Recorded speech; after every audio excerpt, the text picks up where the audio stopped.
Hi everyone and welcome to this new video where I'm going to talk about why you should practice your training smarter instead of harder and how to do that. Before moving on with this video, I kindly ask you to support us in creating more free content like this by subscribing to the channel and leaving a like to this video. I also invite you to check out our free ear training workshop that you can access by clicking on the link you will find in the description section below. This is a 3-hour-long ear training workshop that includes a ton of value if you are interested in ear training. It includes a ton of explanations related to the most important scientific studies that explain how our perception of musical pitch works and that are at the core of our method. It explains how our method works. It will guide you into assessing your current level, and based on that you will be given practical direction that you can follow right away, along with exercises that you can practice even after the workshop if you want. So there's a ton of value included in it. You will find all the do's and don'ts of ear training, and for now it's totally free. So don't wait, sign up to it by clicking on the link in the description section below. Okay, back to the main topic of this video. Why to practice smarter and not harder? Well, of course there are many reasons why you should do that, but there's a little bit of controversy online where some people think that by practicing harder they can achieve the same results as someone who's practicing way smarter than them. And so I kindly want to share my experience, my personal experience here, to show why practicing harder is not at all equal to practicing smarter, and the latter always beats the former no matter what. And it's way better to practice smarter than harder. So here is a very short version of what happened to me. My initial experience with ear training was practicing interval-based exercises, and I actually did it for a lot of years, and it was about a period that lasted 10 years, almost 10 years. So we're talking about a long time, right? And I was pretty consistent on it. So I've started practicing ear training that I was about 15 years old, something like that, until it was roughly 25, 24, something like that. And what happened was that I started that I was very bad, and I ended up that was at the same point where I started. So I wasn't able to make any improvement whatsoever, any improvement at all. And I'm not an isolated case, I'm just talking about my experience, but there are a ton of students, a ton of ear training students that had the same experience that I had, and there are testimonies on our side, etc. So, and I will talk also about those experiences, about those students toward the end of this video. But now let's get back to my experience. So I've practiced ear training following an interval-based approach for 10 years, and I've gained absolutely nothing from it. So I was still unable to recognize melodies by ear, unable to recognize chords by ear. I wasn't even able to recognize a major third from a minor third. So just to give you an idea of how bad it was. And I shifted my approach from an interval-based approach to a tonal-based approach, and magically things started,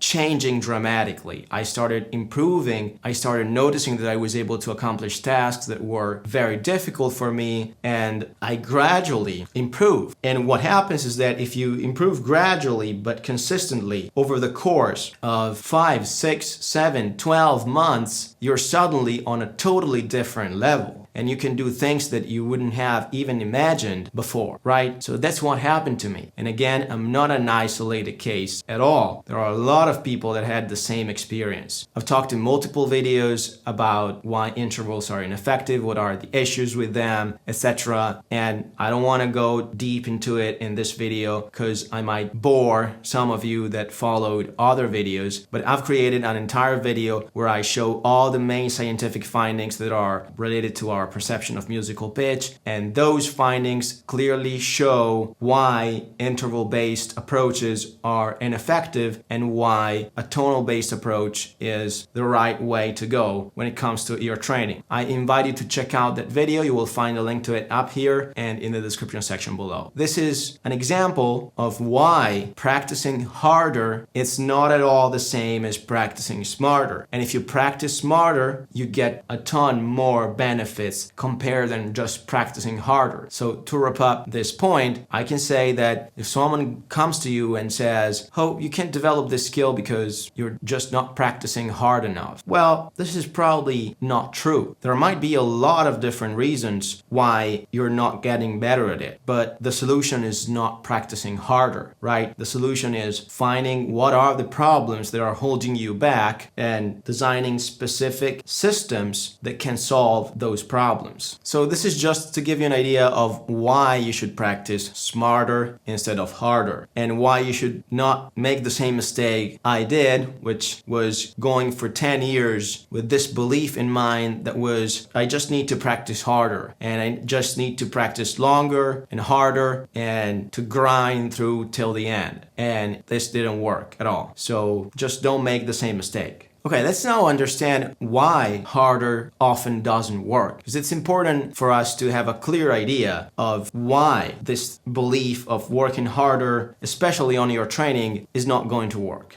And there are several reasons, and I want to explore them with you in this video so that you can also leave your comments and let me know what you think about them. Well, the first reason is you might be practicing an exercise that's too difficult for you. And this is one of the things that happen when you work on interval-based exercises. They are far too advanced for the vast majority of your training students. And so by practicing something that's way too far from your current level, way too advanced for your current level, you won't improve at all. And it's wrong to think, oh yeah, I'm practicing something that's way harder than what I can do, but I will improve slowly, but I will improve. I will be able to do that. No, if it's slightly challenging, yes, you will improve, you will adapt. If it's too advanced, you can't even imagine how to solve it, how to get that exercise right. So it's way out of your comfort zone of your current skills, and you don't learn anything from it. And a great example for that is nobody learned to run without being able to walk first, right? So for example, you can't be an incredibly advanced mathematician if you're not able to do a simple addition like 2 plus 2. Right? So in the vast majority of the skills we can acquire as humans, there is a clear progression. You can't have advanced skills without having the most basic ones. That's not possible. That's simply not possible. This is the case for ear training too. Indeed, ear training skills develop in a very pyramidal fashion. So you have basic skills that you need to develop first, and then you can build the more advanced ones on top of them. This is simply like that. You can't change it. You should just practice according to that. I've recently published a YouTube video where I explain the entire pyramid of skills in your training so that you can understand what are the most basic skills and you can assess yourself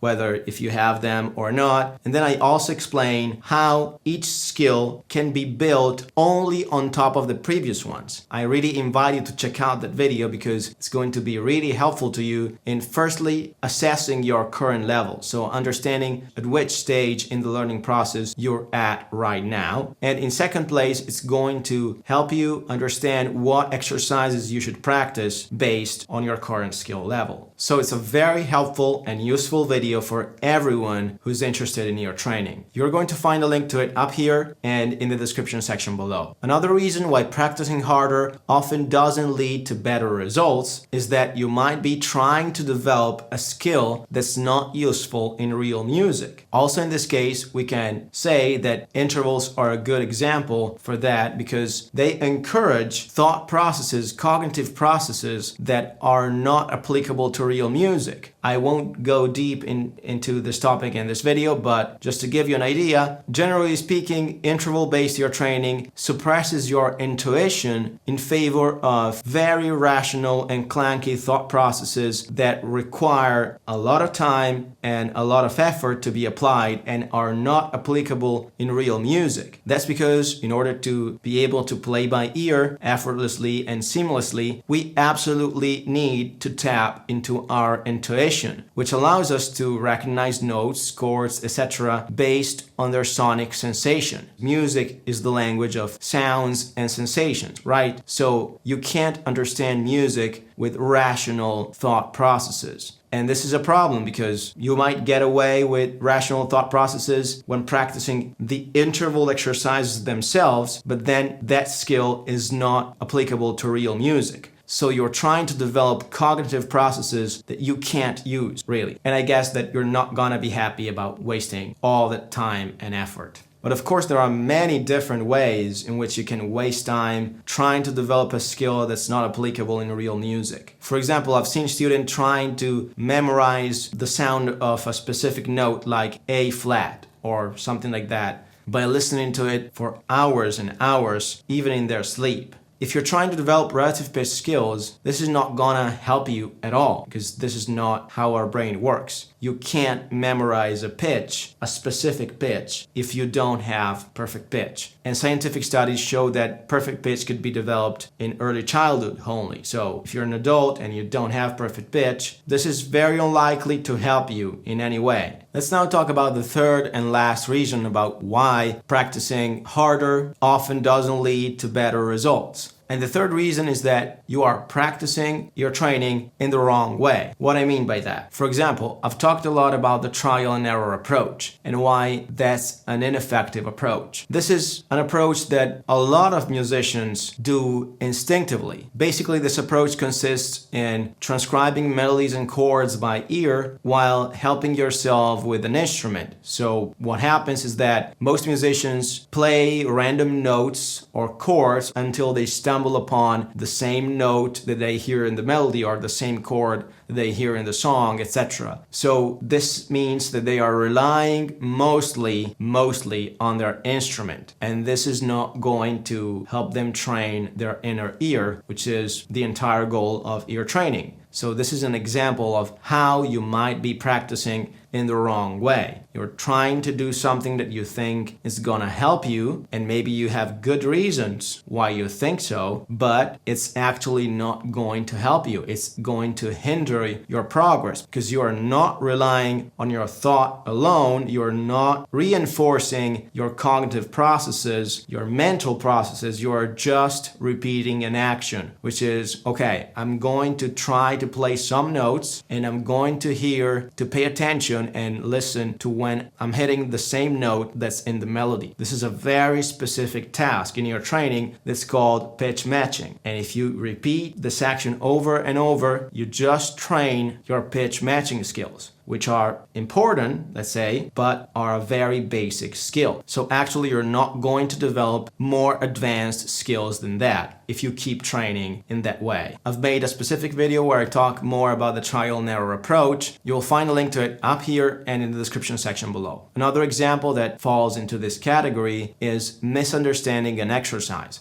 So you're practicing an exercise that, let's say, is the best exercise for you, but you misunderstood how to practice it, and so you're practicing it in a way that makes it useless and ineffective. So if you keep practicing that exercise in that way, you can keep practicing harder and longer. You're not gonna see any results. A last example that falls into this category is practicing chord quality recognition exercises. These exercises have a few benefits, but they have a lot of issues too, and they don't deliver what people expect out of them. So if you're trying to recognize chord progressions, and that's what most musicians want to do, they just want to listen to a song and be able to recognize the chord progression right away without needing the instrument, without needing anything at all, just their ears alone, right? So this is what most musicians try to do. And if this is one of your goals, chord quality recognition exercises are not going to help you in developing that skill. They might give you some small improvements, but they are not at all the key to unlocking that skill. And there are a lot of issues that they bring up and a lot of bad habits that they promote.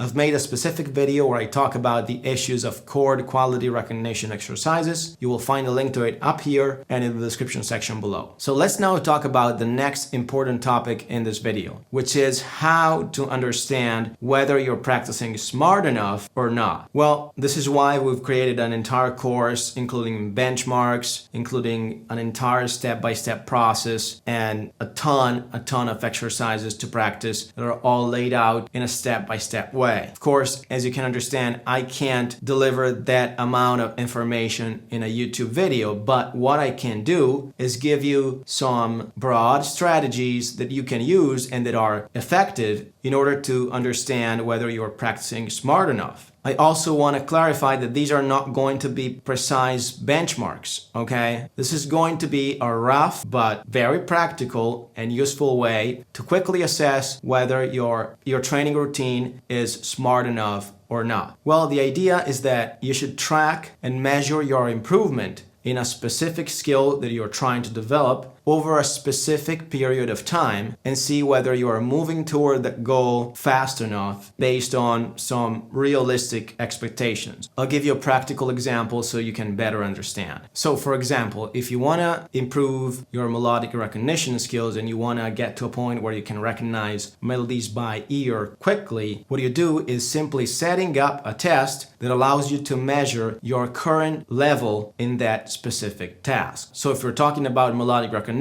the test could be something like this. You take 10 melodies, they should be the same length. Okay, so let's say 5 to 6 note long melodies. So you play the melodies and you try to recognize them by ear without the help of any instruments, and you keep track of the number of mistakes that you had, and then you also want to track the time that was needed for you to recognize each of those melodies. So you will have something like melody 1, you had 3 mistakes and it took you 40 seconds. Melody 2, you had 5 mistakes and it took you, 1 minute, and so on. This allows you to have a reliable representation of your current skill level in that specific task, okay? Then you can go ahead and practice your training following your routine, and you need to be consistent on that, so you don't need to change exercises or do a lot of different things. Just do the routine that you're trying to assess and keep doing it. You have to keep doing it for about 1 month. Let's say that a period of time that makes sense can be 2 weeks, 1 month, or 2 months, something like that. And after that period of time practicing your routine, you'll repeat the test. So you can track the number of mistakes and the time that was necessary for you to recognize the melody. And if you see an improvement there, then clearly something is working, okay? So your training routine that you're following is somehow being effective. If you can't see any improvement over the course of 2 weeks or 1 month, well, this is the sign that you're probably practicing in an ineffective way. Or somehow, let's say the way you're practicing is not that efficient. Could be more efficient, let's say, okay? I've made a specific video where I go more in depth about how to set up these kinds of tests, because there are a few important details to take into account and to follow. Otherwise, you can spoil the test. So I suggest you check out that video. You will find a link up here and in the description section below. Another way, and maybe an easier way to assess whether your training routine is effective or smart enough, let's say, is for you to make sure that it's following the 4 main fundamental principles of effective ear training practice. I've made a specific video where I talk about these 4 essential principles in your training, and I invite you to check out that video in order to make sure that what you're doing, your training wise, is following these principles. You will find a link to the video up here and in the description section below. Lastly, in this video, I want to talk about some of the non-obvious benefits that comes from practicing ear training smarter instead of harder. Of course, there are obvious benefits about practicing ear training smarter, like seeing consistent and faster progress than practicing ear training harder. But there are non-obvious benefits too. So let's see what some of the non-obvious benefits are. The first thing that comes to my mind is that you actually put less effort and less time into practicing your training, and you get more results out of it. and they are more applicable to real music. So you actually see how the training that you're doing is allowing you to be a better musician and allow you to better express yourself as a musician. And this leads me into another non-obvious benefit, which is having a higher level of motivation. Because by seeing the results, you are more motivated to do something, and so you do it more. You see the results motivate you, okay? And so your motivation increases and you do it more. And it's like being addicted to drugs, right? So you just do it because you feel good, and then you keep doing it and you're motivated to do it again because it feels good, and the cycles builds up, right? So the same thing happens here. You are motivated because you see the results, you see the progress, you see consistent progress, and you see how the progress translates over real music. And so you're more motivated to practice again, and the wheel spins and you grow and you grow and you grow. This creates a positive feedback loop, right? So I've talked about drugs. That's a negative thing. We don't want that feedback loop, but we want this. This is a positive feedback loop that leads you toward your goal, toward your dreams, and so on. Great. I want to finish this video by sharing a very interesting success story. This is the story of Mauro. Mauro is an Italian musician, is a trumpet player, and he came to me because he was struggling a lot to pass his year training exam at his conservatory. When we first met, Mauro told me about his situation, and the situation was this. His teacher was trying to have him accomplish a melodic dictation exam by using an interval-based approach. And so what Mauro did was following his teacher's suggestions, which was to practice interval-based exercises and to try to recognize the melody interval by interval, right? And so Mauro did that and did it consistently for months, but his results were very bad. Basically, he didn't improve at all. So when I first met Mauro, he was taking 0 out of 10 in the melodic dictation mock exam. Okay, so he didn't do the exam, the real exam yet. He was doing mock exams. He basically took 0 out of 10 in most of them.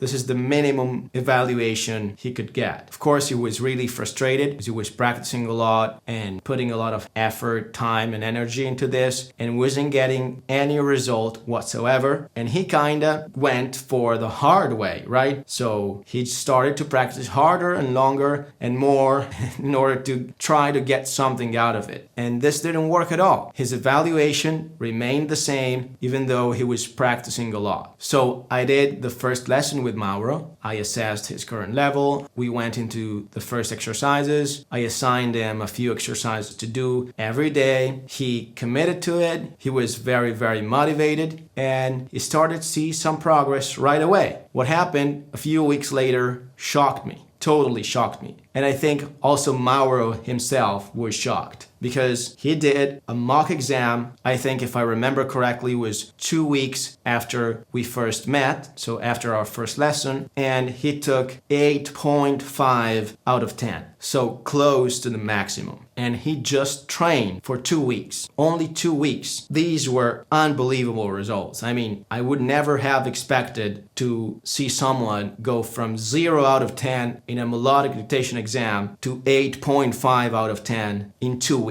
That's incredible. But the story doesn't end up here. A week later, 3 weeks after our first lesson, he went for the real melodic dictation exam, and he took 9.5 out of 10. So this was even more unbelievable. And the evaluation was so high that the professor asked him to try to do the next year exam also. And he passed that too. So this is a real success story, and it really shows you how much of a difference practicing smarter can make for people who have practiced harder their entire lives. So if you're one of those guys who have in mind that practicing harder and longer is the only way and it's the best way, well, I suggest you make sure that you're not neglecting practicing smarter, because that's by far the best thing that you could do for yourself. There's also a testimonial video from Mauro. You can find a link to it up here and in the description section below. That being said, there are a lot of similar case studies on our site. You will find them all by checking out our testimonial page. You will find a link to the testimonial page in the description section below. We also have a lot of reviews on Trustpilot. You can check them out if you want. I encourage you to do so. And lastly, we also have videos showing the real improvement that our students get by practicing your training following the use your ear method over the course of a few months. I invite you to check them out. You will find a link to a playlist including those videos up here and in the description section below. That being said, I invite you to check out our website where you can find more info about our method and you can access our paid and free courses. I also invite you to check out our free workshop. It's full of valuable content and it's totally free for now. So don't wait, register to it right now. You will find all the relevant links in the description section below. As always, you're welcome to leave your comments down below, subscribe to the channel, and hit the thumbs up below if you like the content. That's all for this video. Thank you very much for watching, and I hope to see you in the next one.